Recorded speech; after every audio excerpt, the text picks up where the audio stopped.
நடிகர் ஸ்ரீகாந்த் அவர்களை தொடர்ந்து இந்த ட்ரக் கேஸில் பார்த்திங்கன்னா நடிகர் கிருஷ்ணா அவர்களும் மாட்டிக்கிட்டாரு.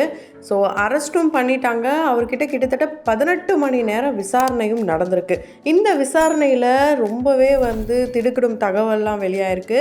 அது மட்டும் கிடையாதுங்க, அவர் என்ன சொன்னார் அண்ட் அவருக்கும் ஸ்ரீகாந்த் அவர்களுக்கும் இருந்த அந்த ஒரு பாண்டிங் எப்படி, இப்போ தான் கிருஷ்ணா அவர்களுக்கு 2வது திருமணமும் ஆச்சு. இந்த 2 வாரத்துக்குள்ளே இப்படி ஒரு நிலைமையான்னு கேட்குற வகையில் தான் அவருடைய ஸ்டோரி மாறி இருக்கு. ஸோ கிருஷ்ணாவை பற்றி தான் இந்த வீடியோவில் பார்க்க போகிறோம். அந்த ட்ரக் கேஸோடைய அப்டேட் தான் இந்த வீடியோவில் பார்க்க போகிறோம். தொடர்ந்து வீடியோ பார்க்கலாம். அதுக்கு முன்னாடி நம்ம சினி சமூகம் சேனலை சப்ஸ்கிரைப் பண்ணாதவங்க மறக்காமல் சப்ஸ்கிரைப் பண்ணிவிட்டு பக்கத்தில் இருக்க பெல் ஐக்கானையும் மறக்காமல் ப்ரெஸ் பண்ணிவிடுங்க. நடிகர் ஸ்ரீகாந்த் அவர்களை தொடர்ந்து இவருடைய லிஸ்ட்டில் பார்த்தீங்கன்னா இருந்தவர் தான் கிருஷ்ணா அவர்கள். கிருஷ்ணா அவர்கள் எப்படியாவது மாட்டுவார், அவர் எப்படியாவது தேடி பிடிக்கணும் அப்படிலாம் நினச்சிட்டு இருந்த சமயத்தில் தான் புழலில் புலம்பிட்டு இருக்காரு ஸ்ரீகாந்த் அவர்கள். அவரை தொடர்ந்து இந்த செய்தியை கேள்விப்பட்டு கேரளாவுக்கு தப்பி ஓடி இருக்காரு கிருஷ்ணா. இப்படி ஒருத்தங்களுடைய நேம் அடிப்படுது அப்படின்னும் போது அவங்க தப்பிச்சு ஓடுறாங்கன்னா கண்டிப்பாக ஒரு சந்தேகம் போலீஸார்கிட்ட வரும். அதுவும் தமிழ் சினிமான்றதுனால இன்னும் மிகப்பெரிய பரபரப்பை ஏற்படுத்தியிருக்கு. ஆல்ரெடி பல இண்டஸ்ட்ரியில் இந்த மாதிரியான இஷ்யூலாம் நடந்திருக்கு. அது அந்த அளவுக்கு பெருசாக நம்ம பார்த்ததில்ல.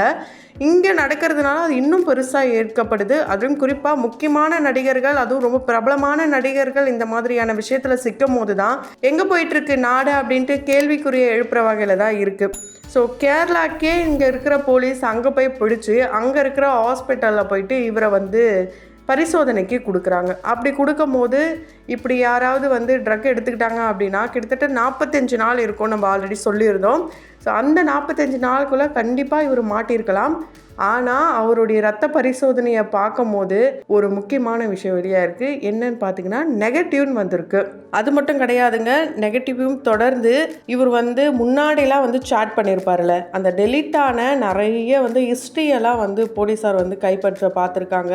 இதில் நிறைய கோட் வேர்ட்லாம் அவர் யூஸ் பண்ணியிருக்காரு இப்படிலாம் சொல்லப்பட்டிருக்கு. ஒரு பக்கம் 18 மணி நேரம் போலீஸ் பார்த்திங்கன்னா கிருஷ்ணாவை விசாரணை பண்ணிகிட்டு இருக்காங்க. இன்னொரு பக்கம் பெசர் நகரில் இருக்க அவருடைய வீட்டில் ரைடும் நடக்குது. இதே தான் ஸ்ரீகாந்த் அவர்களுக்கும் நடந்தது. அவருக்கு ஜூலை 10ஆம் தேதி வரைக்கும் நீதிமன்ற காவல் நிலையத்தில் இருக்கணும் அப்படின்னு சொல்லப்பட்டிருக்கு. அதே நிலைமை தான் இவருக்கும். இவர் கேட்டுக்கொண்டபடி இவருக்கு பார்த்திங்கன்னா ஒரு தனி அறையும் கொடுத்துருக்காங்களாம். இவருடைய ஃப்ரெண்டு கெவின் மூலியமாக தான் இந்த பிஸ்னஸ் நடந்திருக்க வாய்ப்புகள் இருக்குது அப்படின்ட்டு போலீஸார் சந்தேகப்பட்டு அந்த வாட்ஸ்அப் மூலயமா நிறைய நேம் லிஸ்ட்டும் வெளியாயிட்டிருக்கு. கிருஷ்ணா அவர்கள் பார்த்திங்கன்னா மறைந்த ப்ரொடியூசர் பட்டேல் சேகர் அவர்களுடைய மகன்தான். விஷ்ணுவர்தன் டைரக்டர் தான் இவருடைய பிரதர். ஸோ கண்டிப்பாக விஷ்ணுவர்தன் அவர்களை பல பேருக்கும் தெரிஞ்சிருக்கும். அவர் அஜித் அவர்களை வச்சு பில்லா, ஆரம்பம் போன்ற படங்கள்லாம் இயக்கியிருக்காரு. 2008 அலிபாபா அப்படின்ற படம் மூலிமா தமிழ் சினிமாவில் அறிமுகமானவர் தான் கிருஷ்ணா. அதை தொடர்ந்து கச்சது களவு, கழுகு, யாம் இருக்க பயமே, வல்லினம், வானவராயன், வல்லவராயன் இது போல் பல படங்களில் இவர் நடிச்சிருக்காரு. கழுகு 2 உட்பட நடிச்சிருக்காரு. இதில் பல பேருக்கும் ரொம்ப பிடிச்ச படம் அண்ட் இவருக்கே ஒரு திருப்பு முனையாக அமைஞ்ச படம் எதுனா அது கழுகு அப்படின்னு சொல்லலாம். அதனால தான் அது பார்ட் 2 வந்திருக்கு. ஸோ அது மட்டும் கிடையாதுங்க, யாம் இருக்க பயமே பர்சனலாக எனக்கு ரொம்ப பிடிக்கும். ரொம்ப ஃபன்னாகவே இருக்கும். கண்டிப்பாக உங்களுக்கும் பிடிச்சிருக்கும்.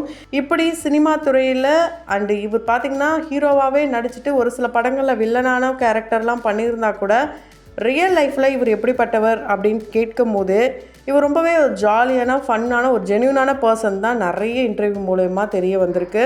ஆனால் அதுதான் உண்மையான்னு கேட்டால் ஒரு பக்கம் உண்மை, இன்னொரு பக்கம் இல்லை அப்படின்னு தான் சொல்ல முடியும். இங்கே இருக்கிற எல்லாருமே நல்லவங்கன்னு சொல்ல முடியாது. அதே மாதிரி தான் இவங்களும். ஸோ 2014 ஹேமலதா அப்படின்ற ஒரு நபர் கூட திருமணம் நடக்குது. அதே 2014 சித்திரவாதிகளும் இவரும் அனுபவிச்சதாக சொல்லப்படுறாரு. அண்ட் இவங்களுடைய முன்னாள் மனைவி பார்த்திங்கன்னா இவர் மேலே கேஸும் ஃபைல் பண்ணியிருக்காங்க. அதனால் 2015 இவங்க 2 பேரும் டிவோர்ஸ் வாங்கிட்டாங்க. என்ன கேஸுன்னு பார்த்திங்கன்னா ஹேமலதா போலீஸ் கம்ப்ளைண்ட் கொடுத்துருக்காங்க. இது போல் எங்களுடைய வீட்டில் இருந்து வரதட்சணை கேட்டு கொடுமை பண்ணுறாங்க, 2 கோடி வேணுமா, இல்லைனா என்னை டிவோர்ஸ் பண்ணிவிடுவேன் அப்படின்னு மிரட்டுறாங்க கிருஷ்ணாவும் அவங்களுடைய ஃபேமிலியும். இப்படி அவங்க சொன்னதுனால போலீஸ் கம்ப்ளைண்ட் ஏற்றுக்கப்படுது. கிருஷ்ணாவும் விசாரிக்கப்படுறாரு. அப்போது கிருஷ்ணாவும் அடுக்கடுக்காக குற்றச்சாட்டுகளை அவங்களுடைய முன்னாள் மனைவி மேலே வைக்கிறாரு. இவங்களுக்கு ஆடம்பர வாழ்க்கை வேணும்ன்ட்டு என்னை உடல் ரீதியாகவும் மன ரீதியாகவும் ரொம்பவே சித்திரவதை பண்ணுறாங்க. கடந்த 14 மாதங்கள் நான் நரக வாழ்க்கையை தான் அனுபவிச்சுட்டு இருந்தேன். தயவுசெய்து எனக்கு டிவோர்ஸ் வாங்கி கொடுத்துருங்கன்ட்டு போலீஸார்கிட்டயே கேட்டதாக ஒரு கதைலாம் கூட இருக்குங்க. அதனால 2015 இவங்க 2 பேரும் மியூச்சுவலாக டிவோர்ஸ் வாங்கி பிரிஞ்சுட்டாங்க. கிட்டத்தட்ட 10 வருஷத்துக்கு அப்புறமா தன்னுடைய 47வது வயசில் சாத்வியா அப்படின்ற ஒரு நபரை திருமணம் பண்ணிக்கிறாரு. இவங்க பார்த்தீங்கன்னா ஒரு டாக்டர், ஆமாங்க, ஒரு பிரபலமான ஒரு மருத்துவமனையில் இவங்க ஃபிசிஷியனாக இருக்காங்க. இவங்க ரொம்ப ரொம்ப க்ளோஸ் ஃப்ரெண்டாங்க. அதாவது சினிமா இண்டஸ்ட்ரியை சாராத ஒரு நபர் தான் இவங்க. ஆரம்ப காலகட்டத்திலேருந்து காசிஃபாக இருக்கட்டும், நல்ல ஜாலி மூடாக இருக்கட்டும், ரொம்பவே சேடான மூடு, எமோஷ்னல், இது எல்லா சைடுமே இவங்களுக்கு ரொம்ப நல்லாவே தெரியும். அதனால ஃப்ரெண்ட் கம் இப்போ ஒய்ஃபாகவே மாறிட்டாங்க 2 வாரத்துக்கு முன்னாடி. இவங்களுடைய திருமணத்தை ஒரு அழகான ஃபோட்டோ மூலயமா எல்லாருக்குமே சொல்லி ரொம்ப ஹாப்பியாக ஷேர் பண்ணியிருந்தாரு கிருஷ்ணா. அப்போ அவர் சொல்லும் போதே என்னுடைய வாழ்க்கையில் ஒரு புது அத்தியாயம் ஆரம்பிச்சிருக்கு.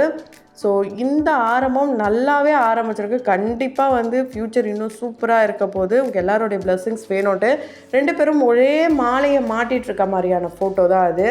இப்படி இப்போ திருமணமாகி சந்தோஷமாக இருந்த இந்த நபர் மேலே தான் குற்றச்சாட்டுகளை முன் வச்சு இப்போ போலீஸும் அரெஸ்ட் பண்ணியிருக்காங்க. இந்த 18 மணி நேர விசாரணையில் கிருஷ்ணா என்ன சொல்லியிருக்காருன்னா, ஒரு சில வாக்குமூலங்கள்லாம் கொடுத்துருக்காரு. அப்போ தான் அவருக்குள்ளே இவ்வளோ பிரச்சனைகள் இருக்கான்ட்டு ஷாக் ஆயிருக்கு. ஏன்னா அவரை பார்த்தாலும் சரி, அவரோட ஆக்டிங், அவருடைய இந்த ஒரு சுறுசுறுப்பாக இருக்கிற தன்மை, இது எல்லாமே அவர் சொல்கிறதுக்கும் அதுக்கும் சம்மந்தமே இருக்காது. ஏன்னா அந்த அளவுக்கு தான் இருக்குது. அவர் என்ன சொல்லியிருக்காருன்னா, நானும் ஸ்ரீகாந்தும் ஒரு நல்ல க்ளோஸ் ஃப்ரெண்ட்ஸ், எப்போவுமே நாங்கள் மீட் பண்ணுவோம். அது பார்ட்டின்னு கிடையாது, நிறைய இடங்களில் நாங்கள் மீட் பண்ணியிருக்கோம். அப்படி நாங்கள் க்ளோஸாக இருக்கோன்றதுக்காக நானும் போதைப் பொருளுக்கு அடிமையாயிட்டேன், நானும் உபயோகப்படுத்துகிறேன்ட்டு நீங்களே எப்படி முடிவு பண்ணலாம்? எனக்கு என்ன பிரச்சனை இருக்குன்ட்டு உங்களுக்கு தெரியுமா? எனக்கு இரைப்பையில் பிரச்சனை இருக்குது, இதயம் சார்ந்த பிரச்சனை இருக்குது. அப்படி இருக்கும்போது நான் எப்படி போதைப் பொருளை யூஸ் பண்ணியிருக்க முடியும்ன்ட்டு போலீஸாரே எதிர்த்து கேள்வி கேட்டிருக்காரு. ஆனால் என்ன தான் கேள்விகளை கேட்டாலும் இவர் யூஸ் பண்ணியிருந்த அந்த கோட் வேர்டாக இருக்கட்டும், அண்டு 2023 இருந்த மெசேஜை பார்க்கும்போது இவருக்கும் சம்மந்தம் இருக்குது அப்படின்ட்டு போலீஸார் வந்து கண்டுபிடிச்சிருக்காங்களாம். இவருடைய வக்கீல் வந்து நேற்று நைட்லேருந்து எப்போ அவர் அரெஸ்ட் ஆனாரோ அப்போலேருந்தே மீடியாவுக்கு நிறைய ப்ரெஸ் மீட் கொடுத்துட்டே தான் இருக்கார். அப்போ அவர் சொல்லும் போது கூட போலீஸ்க்கு யாரும் கிடைக்கல, ஸ்ரீகாந்த் மாட்டினாருன்றதுக்காக அவர் கூட பேசுகிற எல்லாரையும் பிடிச்சி போடணுன்றதுக்காக தான் இப்போ இவரை பிடிச்சிருக்காங்க. இவருக்கு இருக்கிற உடல் ரீதியாக இருக்கிற பிரச்சனையினால இவர் எந்த ட்ரக்லாம் யூஸ் பண்ணுறதும் கிடையாது, எனக்கு ரொம்ப நல்லாவே தெரியும். அவருக்கு நெகட்டிவ்னு கூட வந்துருச்சு. அப்படி அவர் யூஸ் பண்ணியிருந்தால் கிட்டத்தட்ட 45 நாட்கள் இருந்திருக்கும் உடலில். அதுதான் இல்லையே, அப்புறம் எதுக்கு போலீஸார் தேவையே இல்லாமல் ஒரு நிரபராதி மேலே இப்படி தப்பான ஒரு பொய் கேஸை போட்டிருக்காங்க. இதை நாங்கள் சும்மா விடமாட்டோம். 2023 வந்த மெசேஜை தான் இப்போ போலீஸார் எடுத்திருக்காங்க. இப்போ ரீசெண்ட் டைமில் அவர் எந்த மெசேஜும் இல்லைன்றதுக்காக இந்த மாதிரி ஒரு முடிவு எடுத்திருக்காங்க. யாரோ எங்கெங்கேயோ இது சம்மந்தப்பட்டு ரொம்ப பெரிய தப்புலாம் பண்ணுறாங்க, அவங்களெல்லாம் விட்டுட்டு இது போல் நடிகர்களை பிடிக்கிறது எந்த ஒரு நியாயம்? இப்படிலாம் நிறைய கேள்விகளை கேட்டிருக்காரு இவருடைய அட்வொகேட். ஸோ இப்போ தான் வந்து ஆரம்பிச்சிருக்கு கிருஷ்ணாவுடைய கேஸ். இதுக்கப்புறம் எப்படி போக போகுதுன்னு தெரியல. இவருக்கு அடுத்து நிறைய பேர் லிஸ்ட்டில் இருக்காங்க. அவங்க யாருன்றதை தொடர்ந்து பார்த்தா தான் தெரியும். ஸோ தமிழ் இண்டஸ்ட்ரியில் சினிமா துறை மட்டும் இல்லாமல் பல இடங்களில் இந்த மாதிரியான விஷயங்கள் நடக்க தான் செய்யுது. அதெல்லாம் பெருசாக எடுக்காத போலீஸ் இவங்கள மட்டும், இவங்க ஃபேமஸ் ஆனவங்க, இவங்கள பிடிச்சா இவங்களும் ஃபேமஸ் ஆகலான்னு நினைக்கிறாங்களான்ட்டு சில பேர் சில கமெண்ட்ஸ்களையும் கொடுத்துட்டு வராங்க. அந்த வகையில் இந்த கேஸை பற்றி நீங்கள் என்ன நினைக்கிறீங்க? உங்களுடைய கருத்துக்களை கமெண்ட் பாக்ஸில் கமெண்ட் பண்ணுங்கள். தொடர்ந்து வீடியோஸ்லாம் பார்க்கணும்னு நினச்சிங்கன்னா உடனே நம்ம சினி சமூகம் சேனலை சப்ஸ்கிரைப் பண்ணிவிட்டு பக்கத்தில் இருக்க பெல் ஐக்கனையும் மறக்காமல் ப்ரெஸ் பண்ணிவிடுங்க.